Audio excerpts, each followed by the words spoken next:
Hi friends, welcome to our channel. So Ram Charan గారు ప్రస్తుతం RC16 మూడో షెడ్యూల్లో ఉన్నారు. ప్రస్తుతం నైట్ షూటింగ్ జరుగుతుంది హైదరాబాద్లో ఒక సెట్లో. సో చాలా స్ట్రిక్ట్గా బుచ్చిబాబు గారు అయితే ఒకటి చెప్పారు టీం అందరికీ కూడా, cell phones are not allowed. ఎందుకంటే గేమ్ చేంజర్కి జరిగినటువంటి నష్టం అంతా ఇంత కాదు, ఒక పైరసీ వల్ల ఎంతైతే నష్టం జరగాలో అంత నష్టం ఆ సినిమాకి జరిగిపోయింది. సో ఇక ముందు ఏ సినిమాకి కూడా, ముఖ్యంగా RC16కి ఇటువంటి లీకులు కానీ, ఏ సీన్ షూట్ చేస్తున్నారు, ఈరోజు హీరో ఈ యొక్క సీన్ షూట్ చేస్తున్నారు, ఈ షాట్లో హీరో యాక్ట్ చేస్తున్నాడు, ఇలా ఉండబోతుంది అని చెప్పేసి ఇలా రకరకాలుగా లీకులు ఇచ్చేస్తున్నారు. సో ఆ లీకులన్నీ కట్టడి చేయాలంటే ఆబ్వియస్లీ ఇటువంటి సీరియస్ నిర్ణయం అయితే తీసుకోవాలి. సో బుచ్చిబాబు గారు అయితే తీసేసుకున్నారు.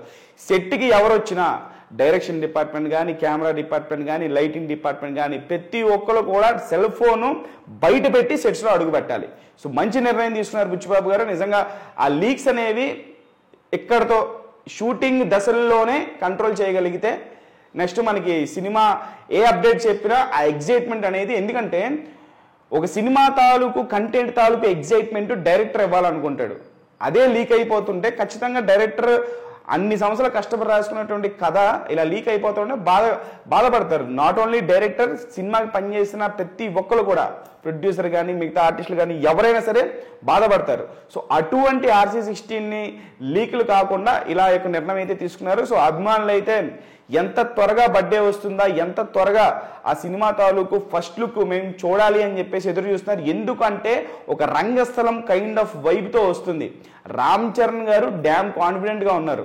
గతంలో కూడా ఒక ఇంటర్వ్యూలో చెప్పారు ఆయన, నేను గతంలో చేసినటువంటి రంగస్థలం కంటే కూడా ఈ సినిమా ఒక పాత్ బ్రేకింగ్ మూవీ అవ్వబోతుంది. అంటే రామ్ చరణ్ గారు ఎప్పుడు కూడా తన సినిమాల గురించి ఎక్కువగా మాట్లాడుకోరు, తన సినిమాల గురించి ఎక్కువగా పొగడరు.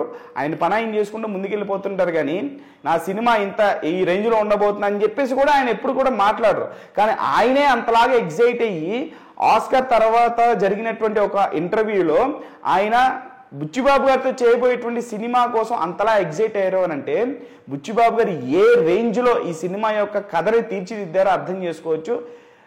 మనకి అప్డేట్స్ కూడా అతి త్వరలో, ఇప్పుడు నెక్స్ట్ ఫిబ్రవరి కాబట్టి 1 month అయితే మార్చి 27 రామ్ చరణ్ గారి బర్త్డేకి బుచ్చిబాబు గారి స్థాయి, బుచ్చిబాబు గారి విజన్, బుచ్చిబాబు గారు రామ్ చరణ్ గారిని ఎలా చూడబోతున్నారు అనేది, ఆయన యొక్క విజన్లో రామ్ చరణ్ గారిని ఎలా చూడబోతున్నారు అనేది మనం మార్చి 27వ తారీఖున రామ్ చరణ్ గారి బర్త్డే సందర్భంగా ఫస్ట్ లుక్ ద్వారా చూడబోతున్నాం. అలాగే టైటిల్ ఎలా ఉండబోతుంది, దానికి సంబంధించిన బ్యాక్గ్రౌండ్ మ్యూజిక్ ఎలా ఉండబోతుంది అనేది కూడా మార్చి 27వ తారీఖున మనందరం చూసేయబోతున్నాం.